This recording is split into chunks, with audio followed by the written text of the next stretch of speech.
Welcome to the NSIC Spotlight, the voice of the NSIC student athletes, powered by gpac. gpac, growing people and companies. I'm your host, Nick Cornder, Assistant Commissioner at the Northern Sun. Today, we are joined by Alisa Bengen of the Southwest Minnesota State Mustang volleyball team. Alisa, thanks for joining us on the Spotlight. Thank you for having me. Happy to be here. All right, as we do each week, let's start with you telling us a little bit about yourself. So I'm from a pretty small town in Northeast Iowa called Janesville. This is my 5th year up in Marshall playing at Southwest Minnesota State University. I graduated in May with my degree in biology, and now I'm looking at completing my master's in business administration under like a healthcare route. So, All right, and then any plans post SMSU? What do you want to do in the future with that? I'm hoping to go to graduate school to become a PA, so a physician assistant, and then be able to practice at different hospitals with that. Excellent. And you said Janesville, Iowa. How did you end up at Southwest Minnesota State from Janesville, Iowa? So with Janesville, it's kind of like really special. Being a smaller town, I was able to be involved in a ton of sports and a ton of different activities. And Janesville is a big like volleyball community. Like Northeast Iowa is a big volleyball community. So when I was visiting different schools, I just had a different feel in Marshall than I had felt anywhere else. And I could tell this is a big volleyball area. So that was a really big draw for me to want to come up here. All right. Well, a great decision because the Mustangs are rolling 22-4 overall, 13-3 in the NSIC. You're ranked 6th in the nation. Those 3 losses are coming to the #1 ranked team in the nation, Wayne State, 2 of those, and then Concordia St. Paul, who's 4th in the nation. Tell us, what is it like to play in such a loaded conference like the NSIC?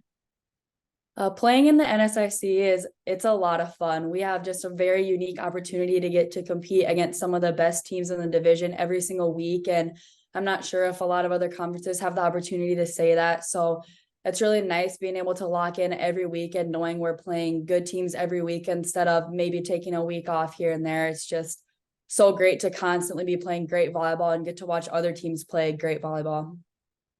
Like you said, you got to a 13-3 record. You need to keep that up because you've locked up a home match in the first round of the NSIC tournament. How important was that for you and the Mustangs to be able to play at home in the first round? I was pretty excited when we kind of found out we were getting to play at home for the first round of the conference tournament. We haven't had any home field advantage in the postseason so far, and I'm still looking for my first postseason win in the conference tournament and hopefully beyond that. So being able to have kind of a home court advantage for that is a really big deal for us, and I'm really, really excited to have one more match in our own PE gym. All right, for those that didn't know, there's a bit of a change to the structure. The top 4 seeds will host the first round matches in the NSIC tournament starting next week, but then the semifinals and championship are being held at the highest remaining seed following that first round. Now, does that tournament structure really change anything for you, or is that home match one of the biggest changes that you see in it?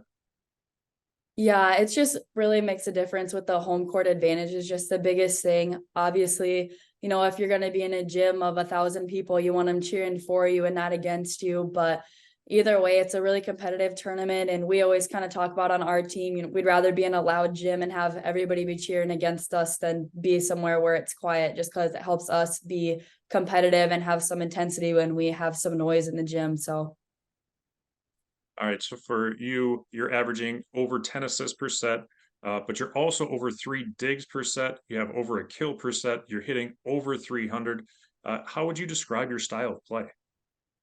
I would say I'm just a pretty aggressive player. Like I like to kind of take matters into my own hands when applicable, which is one of the reasons I became a setter, being able to have kind of some of the upper hand in some decision-making things and different things that go on the court.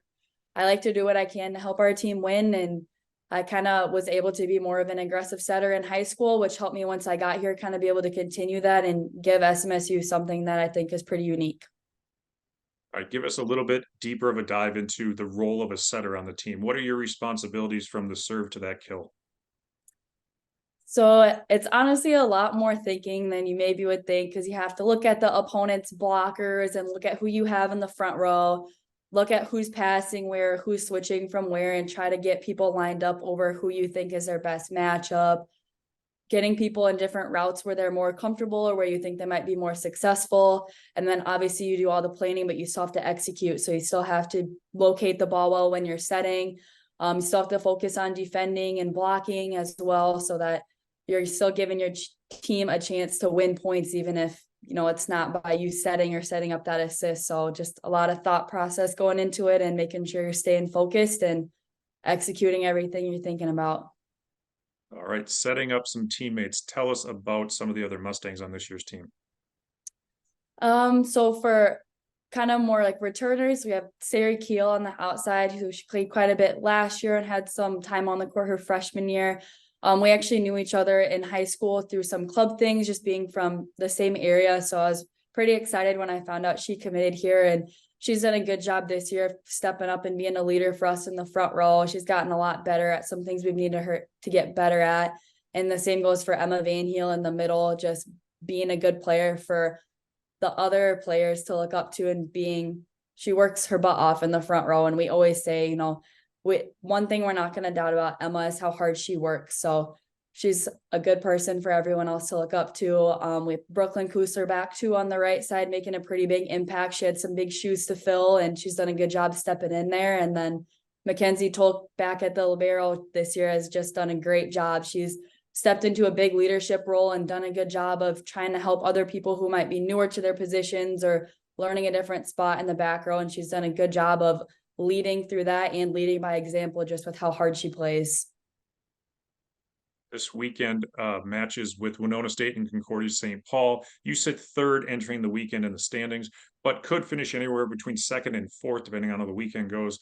What will be the keys to success this weekend when you host two of the top 5 teams in the NSIC? Our keys to success is just we always call it playing Mustang volleyball. So just being comfortable and confident in what we're doing, bringing urgency and intensity to the court and having an energy. We always like to say, like, we're not going to get outworked by anyone. So we try to do our best to bring all those things together on the court and have everybody play their hardest. And we know if everybody's playing their hardest, we're going to be a really tough team to beat. So just making sure we're coming out ready to go this weekend. And we know we're playing 2 good teams. So we're pretty excited to get the chance to do that in our own gym. So it's easy to get excited for game day, but what drives you to excel, not only on the court, but in the classroom and in life? I get a lot of motivation from like my family and like my supporters and people around me.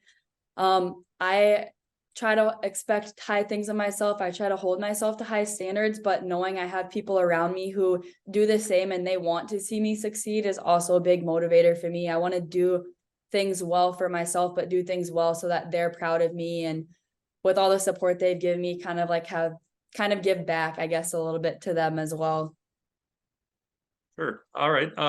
Giving back, you mentioned this. What advice would you give to a young player to help them in their development? For young players, I would say number one, never give up.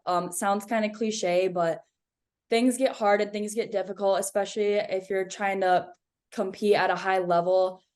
It's not always going to be, a walk through sunshine. You're going to have to buckle down and grit your teeth sometimes and try to fight through, but you're going to be a lot stronger on the other side if you can get through what you're going through. And my other piece of advice would be to put in the extra time.